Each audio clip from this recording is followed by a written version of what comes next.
Well, crossing America these days is all about freeways and fast food. But there is a more adventurous way to cross the USA, and that's on dirt. It's the most developed country on the planet, but America is still crisscrossed by a network of farm road, logging tracks and mountain trails. Our aim, to get as far as possible between the Atlantic and the Pacific without driving on paved roads. 300 miles near the East Coast is no-go, but from North Carolina to Oregon, motorcycles have made the crossing on what's called the Trans-America Trail. Never, though, we believe, as a proper vehicle. To attempt the month-long journey, we have Land Rover's LR4. There's almost no country on the planet which Land Rover have not explored. For this trip, the LR4 is stock, with a few key dealer extras added for the remotest, toughest sections. From the start at Asheville in North Carolina, the Smoky Mountains and the back roads of Tennessee are our warm-up act. Then it's into the Deep South, where the idea for the Trans-America Trail was conceived. I had a dual sport bike, and I did not want to ride on the interstate. I did not want to ride on U.S. highways, so I said, I'm going to go out in the outback and find some gravel roads and make me a little loop. So I finished Mississippi. I got to Arkansas, and I said, hey, this is pretty good. I just kept on going until I got to the Pacific Ocean. Our pathfinder is veteran adventurer Tom T.C. Collins. From Madagascar to Montana, he's taken Land Rovers places where few other wheeled vehicles can go. His greatest task will be marrying Sam's maps with satellite navigation. This trip is not just about mud and maps. Going off the beaten track is the way to see less discovered parts of America.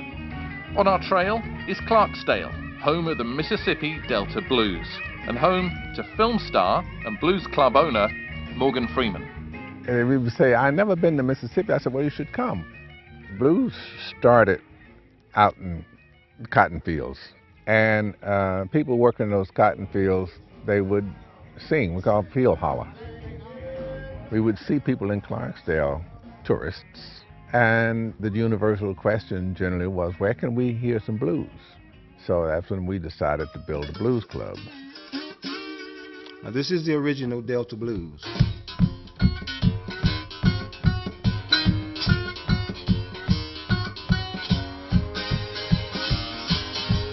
The blues gets in your soul, and we don't want to leave the heat and passion of Mississippi, but this is a mammoth trip.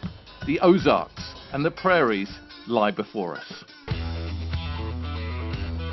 Ours is a journey twice the length of the Mother Road, Route 66, which we cross near Tulsa, Oklahoma.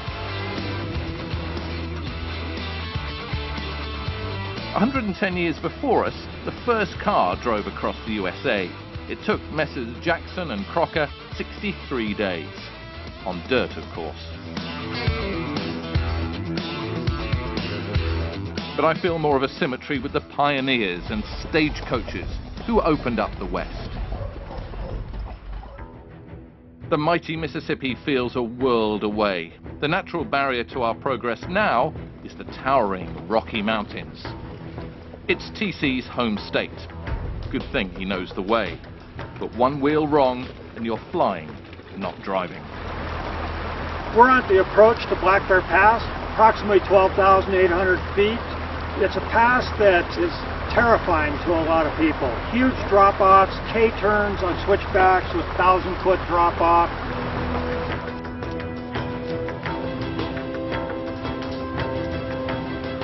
We're out of Colorado and the Rocky Mountains, and now we're into the high desert of Utah. It's hotter, it's dustier, but it's just as dramatic. Crawling pace, we tackle Black Dragon Canyon. A few hundred feet away is I-70. In the same time it takes us to go 20 miles, we could reach Seattle, 800 miles away on the interstate.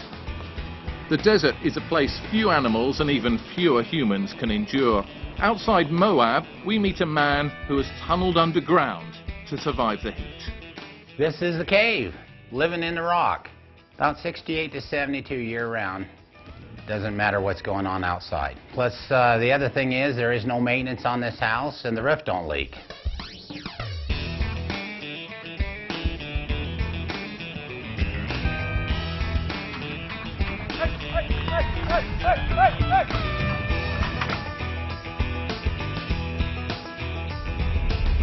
We've just crossed into Oregon. This is our final state border crossing. It's our last state, and one we have in common with pioneers and the pioneering motorists of 1903. But we're not out of the woods yet. Fallen trees block our trail, but there is worse still to come. The forest is ablaze and the Trans-America Trail is in its path. The Pacific is no more than 50 miles away, but our exit to the ocean and trail end is an inferno. All those pink areas, those are the fires that are immediately on our route. It adds a day of extra driving and dozens of miles of double backing to cover off the trail foot by foot, before breaking out onto the prehistoric beach near Port Orford in Oregon. We can go no further. Ahead is the Pacific Ocean.